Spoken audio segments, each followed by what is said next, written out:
በባለፈው ክረምት ጉዳት የደረሰባቸው አርሶ አደሮች ድጋፍ እንደሚያስፈልጋቸው ጠየቁ። አስከተማ 2018 ዓ.ም በዋግኽምራ ብሔረሰብ አስተዳደር በጋዝጊብላ ወረዳ በባለፈው የክረምት ወራት በተፈጥሮና ሰው ሰራሽ አደጋ ጉዳት የደረሰባቸው አርሶ አደሮች መፍትሄ ባለማግኘታቸው ለመጪው ክረምት አደጋ ላይ መሆናቸውንም አንስተዋል። በ020 መስቀሎ ቀበሌ የጠረጋ ጎጥና የዘዋንባ ጎጥ የሚገኙ ነዋሪዎች በክረምት ወቅት ቤታቸው ውስጥ ውሃ በመፍረጡ የመሬት መንሸራተትና የቤት መፍረስ ስለገጠማቸው ከቤታቸው ለቀው በትምህርት ቤት ተጠልለው ይኖሩ እንደነበረም ገልጸዋል። ይህ ውሃ ፈረጠ ስናመለክት ስንኖር ቁርጥ ሲብሰነ ግን ወርደን ትምህርት ቤት ተቀመጥነ 3 ወር ተቀምጠናል። ሲብሰነ ሌላም ተጠግተን ሌላ ቤትም ተጠግቼ ያም ያው የማይድን ሲሆን ወርደን ትምህርት ቤት ተጠግተና ጀምሮ ግን እየጮህን እንኖራለን። ምላሽ አላገኘንም። እኛ አሁን የምንፈልገው በተለይ ህይወታችን ለማዳን ንጹህ ቦታ ተመርምሮ ንጹህ ቦታ ቢንቀመጥ የሚለውን ሐሳብ ነው ሐሳባችን ያለው። ወደ 19 ሰው ጉዳት የደረሰባቸው ነው። 19ው አንዱ እስከ ቤቱ ተደርምሶ እስከ ልጁን ህይወት ያጣበት ሰው አለ እዚሁ የሚገኝ ማለት ነው በእኛ ውስጥ እና በቃኛ ዞሮ እንግዲህ ወዲያ ቤት መስራትና እንግዲህ ወዲያ ሌላ ነገር ይሄን ቤት አፍርሰን ለመስራት አንፈልግም ነበር። ግን እኛ ሀሰጠምነ ባህር ገባነ ምን እናደርገዋለን በሚል ነው ያው እንግዲህ መንግስት ክፍልና በሌላችን አይቶ ቦታ ካለው ቢያመቻችልን ነው የሚል ነው ሐሳብ ያለ። አሁን በጣም ሆነን ለመጪው ክረምት በጣም ነው ተጨንቀን ያለ። አያችሁልን መንግስት ደግሞ እንዲያው በኬንዳም ቢሆን እንዲያው ንጹህ ቦታ ብንከርም ነው የሚሻለው ሐሳባችን ያለው። አሁን እናመለክተው ቦታው እየተንሸራተተ ነው። ቤቱም አብሮ ይሰነጠቃል። ለመግባት ለመውጣት ያስቸግራል። አሁን በመሰንጠቁ ያው ትርፍ ቤት ያለው ትርፍ ቤት ሆነ፣ ሌላ ቦታ ወገን ካለው ያለው ወገን ተጨመረ፣ ወገን የሌለው ግን አማራጭ ትምህርት ቤት ተጠግቶ ክረምቱን አሳልፏል። በስመኛት ክረምቱ አለፈ። በኋላ ግን ትምህርት ቤት ሊጀመር ሲል ትምህርት ቤት ሰውን ውጡ ብለው ወደ ትምህርት ቤት ተማሪው ሲጀምር መልሰው መጠለያቸው ተሰነጠቀው ቤት ገብተናል። እስካሁን መፍትሄ የመጣ ነገር የለም። የጀመረው ማለት ነው ክረምት ላይ በቃ ገና ሐምሌ ላይ ይፈርጣል። ሲፈርጥ ቁልቁል ሊያሰርገን እንትን ነው የሚለው። ከዚያ ተፈናቅለን ትምህርት ቤት የ3 ወር ከረምን ማለት ነው። 6 ቤተሰብ ነው ችግር። ያው ቀድመን መውጣታችን እንትን አለ። ቀድመን ወጣነ በቃ እንትን ሲል አመልክተን ቀድመን ወጣነ። መንግስት በቃ ለዚህ ታጥሞ ድጋፍ ያደርግልን እኛ እንፈልጋለን። ሌላ ተራራ ሲውራ ይባላል ያለነበት ገበሬዎቹና አባቶቻችን እያረሱ ሲመረትበት የነበረ ጥሬ እዚህ ቸኩርማኗ መሬት እስታም ሳንቅብ ጥሬ ይታፈስ ነበር። አንዱ ገበሬ የሚያዘምሩ እንዲያ እያረሱ ሲመጡ ይሄን መሬት አለቅ ብለን በቂ የሆነ ምርትና በቂ የሆነ ሀብት ይሰጠን ነበር።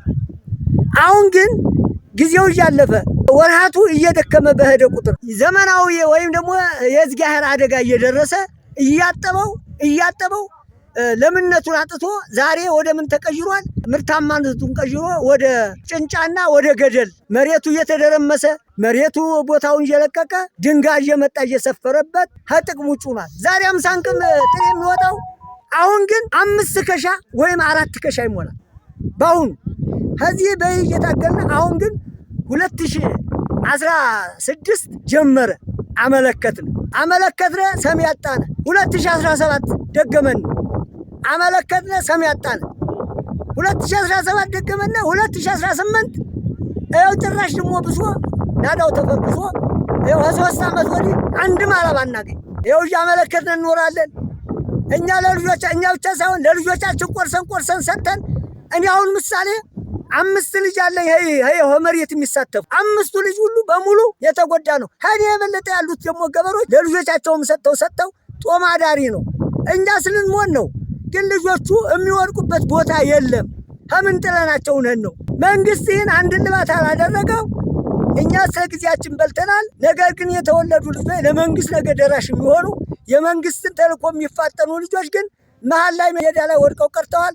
መንግስት እንዲደርስልን፣ መንግስት እንዲከባከበን፣ መንግስት እንዲያነሳን እያልን የምንጮኸው በይልክ ነው። አሁንም በውል ታይቶ ተቀርጦ እኛ የምንፈልገው ለውጥ መሬት ነው። መንግስት ሊይዝልን ሆነ ጊዜያዊ ዘለቄታ ጥቅምም እናመለክታለን፣ አላገኘንም። እንኳን ተለዋጭ አሁንም እኛ ጊዜያዊ ብናገኝም ቀን እንወጣለን። ግን ተለዋጭ መሬት ይሰጠን፣ ለልጆቻችን አስፈረምተው ቦታ ይሰጠን።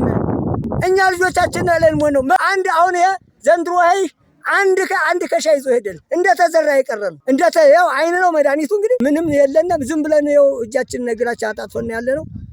እኔ በይልክ ይያዝልን ነው በይልቅ አበቃለሁ። አመሰግናለሁ። በጋዝጊብላ ወረዳ ግብርና ጽሕፈት ቤት የቅድመ ማስጠንቀቂያና ምላሽ ቡድን መሪ አቶ አሰፋ ብርሃኑ በሰጡት ምላሽ እንደ ወረዳ በእርሻ መሬት፣ በተቋማት፣ በእንስሳትና በመሳሰሉት በአርሶ አደሩ ከፍተኛ ጉዳት መድረሱን ገልጸው በአመልድ ኢትዮጵያ የኢመርጀንሲ ድጋፍ 62.28 ሚሊዮን ብር ድጋፍ ለ25000 ጉዳት ለደረሰባቸው አርሶ አደሮች መሰራጨቱንም ገልጸዋል። አጠቃላይ እንደ ወረዳ በእርሻ መሬት የደረሰ ጉዳት መጠኑ ወደ 8433.375 ሄክታር ቶታል ጉዳት የደረሰ ሲሆን የዚህ የተጎጂ ማህበረሰብ ተጋላጮች 78330 ማህበረሰብ ተጋላጭ ሆኗል። በዚህ አደጋ ምክንያት አደጋው በጎርፍ አለ፣ በበረዶ አለ፣ በመሬት መንሸራተት፣ በተባይ በእነዚህ የደረሱ ጉዳቶች ጥቅል ይህን ይመስላል አደጋውና እንደ ወረዳ የተከሰተው አደጋ ሲሆን በእንስሳትም የተከሰተ አደጋ አለ። በጎርፍ እንስሳት የሞቱ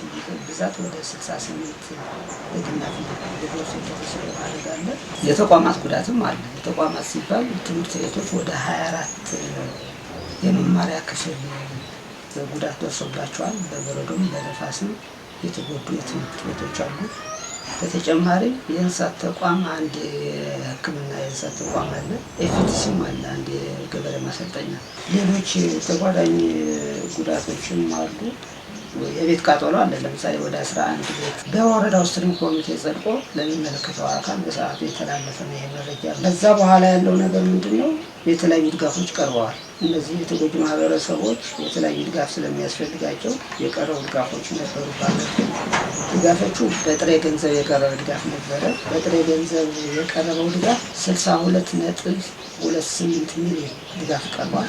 ይህ ድጋፍ በአመልድ በኢመርጀንሲ የቀረበው ድጋፍ ለ25000 ማህበረሰብ የ5 ወር የእህል ድጋፍ ወደ 18750 ኩንታል የእህል ድጋፍ በአመልድ ኢትዮጵያ የቀረበ ሲሆን ከዛ በኋላ ደግሞ አሁን ላይ ደግሞ ብየታ እየተሰራ ያለ ከዛ ተነስቶ ካምናው አደጋ ተነስቶ ብየታ ተሰርቶ ጥናት ተሰርቶ የሚያስፈልግ ድጋፍ ተጨማሪ ያስፈልጋቸዋል በሚል አሁን በቅርቡ እየሰራ ነው ያለው። ሁኔታው እያለቀ ያለው ገንዘብ ድጋፍ አጠቃላይ 67,450,000 አሁን ገና አሁን ከትናንት ጀምሮ ከነገ ጀምሮ ብር የሚገባላቸው ደግሞ በ1520 ተጠቃሚዎች ማለት ነው።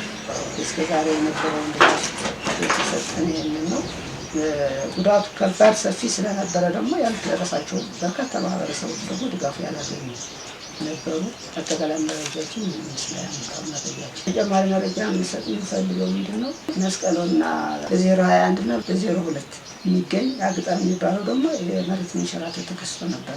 እዚያ አካባቢ ያሉት ማህበረሰቦች ምንድን ነው ለዘላቂ መኖሪያቸውም ሆነ የሚታረስ መሬት እስካሁን የማይታረስ መሬት አለ። አይታችሁ ሆነ ሊሆናል እያስባለሁ ያን የተጎዳ መሬት አለ። በጉዳቱ ምላሽ እንዲሰጡ ያነጋገርናቸው የጋዝጊብላ ወረዳ መሬት ጽሕፈት ቤት ኃላፊ አቶ አሻግሪ ደሳለኝ በበኩላቸው በክረምት ወራት በተፈጥሮና በሰው ሰራሽ በሚገጥሙ አደጋ በአርሶ አደሩ ላይ ተጽዕኖ እየደረሰ መሆኑንም አንስተዋል። እንደ መሬት ጽሕፈት ቤትም ምላሽ ለመስጠት ግብረ ኃይል በማቋቋም ወደ ተግባር መግባቱን የገለጹት አቶ አሻግሬ በቀጣይ የአርሶ አደሩ ጉዳት በመገምገምና ጥናት በማካሄድ መፍትሄ ለመስጠት ከባለድርሻ አካላት ጋር በመቀናጀት ስራዎች እየተሰሩ ናቸው ብለዋል። እነዚህ አሁን ለምሳሌ 020 ዘዋምባ አካባቢ ደረሰ የተባለው የመሬት መሰንጠቅና ወርታች የመስራት ነው ባለኝ ኢንፎርሜሽን ማለት ነውና እሱ ላይ እንግዲህ እንዲህ ሲከሰት ከግብረ ኃይሉ አንዱ አካል የሆነው አካባቢ ጥበቃ ተጽዕኖውን ይገመግማል ማለት ነው። አጠቃላይ ቴክኒካል ቡድን ወይም የባለሙያዎች ቡድን የጥናት ቡድን ተዋቅሮ ወጥቶ አካባቢን ያያል፣ ያረጋግጣል። ይዞ የመጣው ግብአት ምን አይነት እንደሆነ ያገኙ ግኝትን ደግሞ እዚህ ላለው ግብረ ኃይል ሪፖርት ያደርጋል ማለት ነው። ያን ሪፖርት ካደረገ በኋላ ግብአቱን ወይም የተገኘውን የመስክ ውጤት መሰረት ተደርጎ ተቋማት በየድርሻቸው መልስ ይሰጣሉ። ከዚህ አኳያ ያው እናንተ በቅርቡ የሄዳችሁበት ምንም ቢረፍድም እንደ ተቋም ከደረሰን ጊዜ ጀምሮ አስተዳደር ምክር ቤቱ ሪፖርት አድርጎ ነው ያለው እኛ እንደ መሬት ጽሕፈት ቤት። ምክንያቱም መሬት መልስ የሚሰጠው የራሱን ድርሻ ብቻ ነው፣ የሌሎችን ድርሻ መልስ አይሰጥም። ድርሻችን ማለት ነው ግን በመቀናጀት ነው የሚሰጠው እና ከዚህ አኳያ አስተዳደር ምክር ቤቱ ደብዳቤ ጽፎ መሬትን በሰብሳቢነት አድርጎ አሁን ሰኔ መጨረሻ አካባቢ በመጻፍ መሬት በኮሚቴነት ሰብሳቢ ሆኖ እነዚህን ችግሮች መፍታት አለበት ተብሎ ከተሰጠን ጊዜ ጀምሮ መልስ ለመስጠት ጥረት አድርገናል። ግንቦት 28 2018 የተጻፈ ደብዳቤ መሬት በሰብሳቢነት ሆኖ እነዚህ የቴክኒካል ቡድን አዋቅረን ወደ ቦታው እንድንልክ የተደረገው ማለት ነው። ያው በተለያዩና ደራሽ ምክንያቶች ስለገጠሙ የኮሚቴ ስራ ትንሽ ይጎታል። በሱም በአንድም በሌላ መንገድ ግብረ ኃይሉ እንዲሄድ አድርገናል። ይሄ ነው ዋናው ማለት ነው። ይሄ ከሆነ በኋላ እንግዲህ 020 ዘዋንባ 021 ኮልፊያ 02 ደንቅ እነዚህ የመሳሰሉ 3 ቦታ ላይ በተለይ 2017-2018 የክረምት ዘመን ከፍተኛ ጉዳት እንዳደረሰ መደበኛ ባልሆነ መንገድ ወሬ እንሰማለን። እንደ ተቋም በተደራጀ መንገድ እናገራለን፣ በግልጽ እናገራለን። አሁን ነገር ማለት ነው እንደ መሬት ጽሕፈት ቤት በግብረ ኃይል ደረጃም ተጠይቀን በተቋም ደረጃም በቀበሌ ደረጃም ሪፖርት የተደረገልን የለም። ከደረሰን ቀን ጀምሮ ግን ኦፊሻል ተደርጎ አስተዳደር ምክር ቤቱ ነው ኮሚቴ አዋቅሮ ወይም ሴክተሮች አቀናጅቶ የሚመራው ይህን ከደረሰን ቀን ጀምሮ ይህን መልስ ለመስጠት ጥረት አድርገናል ማለት ነው። ስለዚህ ከዚህ አኳያ ምንድን ነው የሚጠበቅብን? የጉዳት መጠኑ ከታየ በኋላ እንደ መሬት 2 ምክንያቶች አሉ። የተፈጥሮ አደጋ የሚሆን ሰው ሰራሽ ክስተት ሲፈጠር ይኖሩበት ከነበሩበት ቦታ የጉዳት መጠናቸው የጉዳት አይነቱ ታይቶ መኖሪያ ቦታ ከሆነ የመኖሪያ ቦታ የመስጠት በውጤቱ መሰረት ማለት ነው። የእርሻ ማሳ ከሆነ የእርሻ ማሳ ያው እንደፊቱ በቂም ባይሆን ተመጣጣኝ በሆነ መንገድ ከዛው ከወል መሬቱ ማህበረሰቡ አወያይቶ ቀበሌዎች መልስ እንዲሰጡ መሬት ጽሕፈት ቤት አቅጣጫ ያስቀምጣል ማለት ነው። የይዞታው ባለቤት ህዝብ ስለሆነ ይሄን የማድረግ የኛ ድርሻ ይሆናል ማለት ነው። ስለዚህ በቁጥር ደረጃ የሚለው ማንኛውም ማህበረሰብ ከተጎዳ ቁጥር ይሄ ነው አትልም። ህይወት ነው። በዛ ልክ ሀብቱ እስካለ ድረስ ተፈጥሮ እስካለ ድረስ አጣጥመህ ለሁሉም ተደራሽ ማድረግ ግዴታ አለብን። በጉዳት መጠናቸው ልክ መልስ የመስጠት ሁኔታዎች አሉ።